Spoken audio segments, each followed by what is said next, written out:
प्यारे देशवासियों, नमस्कार। 74 साल में देश ने पहली बार ऐसी सरकार देखी है जो ना जनता की परवाह करती है, ना अदालतों की परवाह करती है, ना और किसी एनजीओ या किसी और की परवाह करती है। अगर वो परवाह करती है तो केवल 3 उद्योग घरानों की, उनके लिए नतमस्तक है ये सरकार। अनिल अंबानी, मुकेश अंबानी, गौतम अडानी, ये 3 कॉरपोरेट हाउसेज हैं, 3 उद्योग घराने हैं जिनके लिए सरकार पूरी तरह सेवारत है, इनके चरणों में नतमस्तक है। ये बहुत ही शर्म की बात है, दुख की बात है।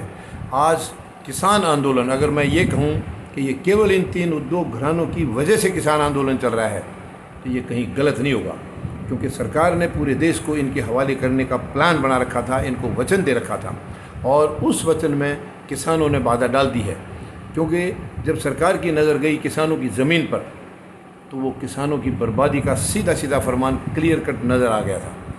और उसके बाद से सरकार ने ये जो कानून पहले अध्यादेश के रूप में और उसके बाद इनको संसद से पास करा करके कानून बना दिए गए हैं, तो किसानों ने तुरंत ये ठान ली कि हम अपनी ज़मीन की बर्बादी नहीं होने देंगे, अपने बच्चों के भविष्य को बर्बाद नहीं होने देंगे।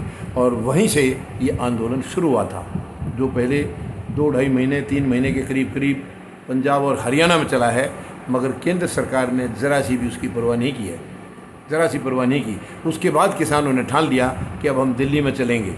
संसद भवन के आसपास जैसे कि जंतर मंतर है या उधर रामलीला मैदान है, वहाँ से सरकार को आवाज़ भी सुन जाएगी और उनको हम दिखाई भी दे जाएंगे। तब किसानों ने ठान लिया था, मगर इनको दिल्ली के अंदर नहीं घुसने दिया। दिल्ली के चारों तरफ सरहदों पर ही रोक दिया गया और आज वहाँ बैठे हुए किसानों को 315 दिन हो गए हैं। 315 दिन यानी 10.5 महीने कंप्लीट हो गए हैं आज किसानों के सरहद के ऊपर बैठे हुए। लेकिन सरकार को ज़रा सी भी 1% भी इनको ये चिंता नहीं है कि ये किसान देश के दुश्मन नहीं है, देश के पालनहार हैं, देश का पालन पोषण करते हैं, देश के लिए कड़ी मेहनत करके अन्न उगाते हैं और खुद भूखे रह करके भी देशवासियों का पेट भरते हैं। ये वही किसान है और इसी किसान की रोटी वो केंद्र सरकार भी खा रही है, प्रधानमंत्री महोदय भी खुद खा रहे हैं। मगर देखिए, जिसका खाया कम से कम उसका बुरा तो मत करो। ये तो वैसे भी दस्तूर है दुनिया में कि जिसका खा लिया है कम से कम उसके साथ अत्याचार मत करो, अन्याय मत करो।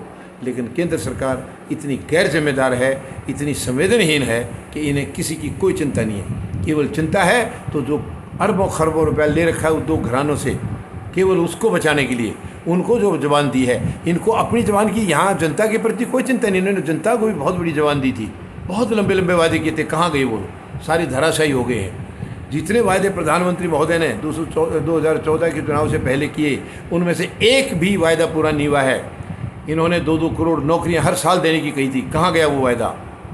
इन्होंने यानी कि हर साल ये कहा था कि किसी भी हालत में हमारे यहाँ पर काम धंधे इतने बढ़ेंगे और जिससे रोज़गार बढ़ेगा। कोई काम धंधा नहीं बढ़ा, काम धंधे ख़त्म कर दिए गए हैं। जो संसाधन पहले से थे उनको बेच दिया गया है।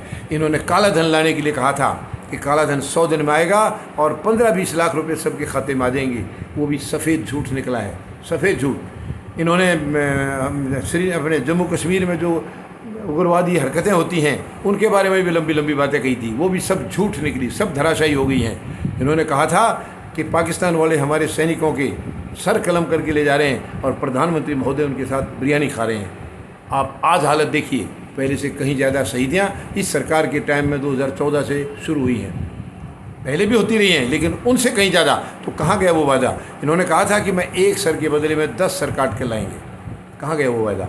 तो इनके जितने वायदे थे सारे झूठे। केवल एक वायदे पर ये सच होने की कोशिश कर रहे हैं जिसको किसान होने नहीं देंगे। वो है उद्योग घरानों को दिया हुआ, 3 उद्योग घरानों को दिया हुआ वचन। और इस वचन पर किसी भी तरीके से किसान इसको बिल्कुल कामयाब नहीं होने देंगे। यहाँ प्रधानमंत्री को नीचा देखना ही होगा, क्योंकि ये गलत वायदा किया था इन्होंने।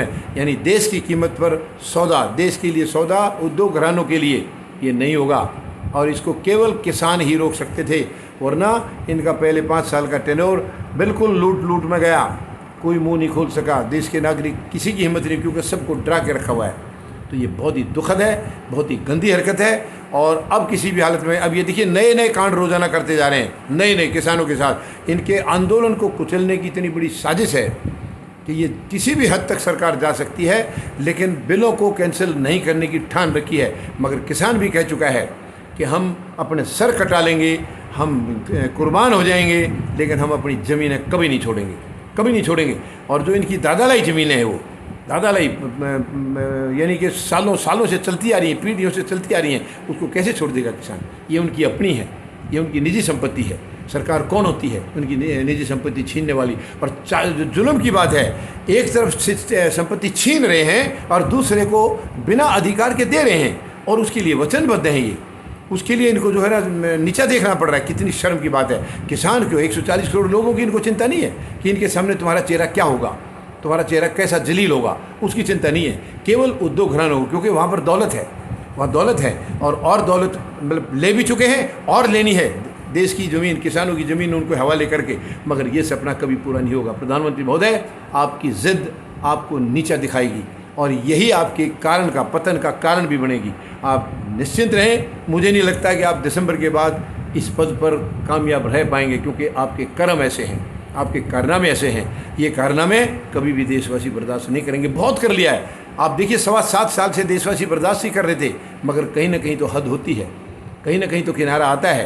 तो ये किनारा आ चुका है। आपकी जातियों का, आपकी बदतमीजियों का, इनका अंत होना अब निश्चित है, निश्चित है, क्योंकि बहुत हो चुका है, बेहद हो चुका है। बहुत सताया आपने पूरे देशवासियों को। अब नहीं, अब आगे और नहीं। ये किसान ठान चुका है, और जवान किसान दोनों एक हैं, दोनों एक हैं। और फौजी जनता पार्टी निरंतर किसानों के साथ संपर्क में है, और बिल्कुल हम लोग मिल करके इस सरकार को इनका पतन करना आवश्यक है, और ये हम करके रहेंगे। 140 करोड़ लोगों से अपील करता हूं कि आप सब साथ आएँ, और एक गैर संवैधानिक सरकार को, गैर जिम्मेदार सरकार का बाहर निकालना ही ज़रूरी है, ताकि देश को बचाया जा सके। धन्यवाद। जय जवान, जय किसान, जय हिंद।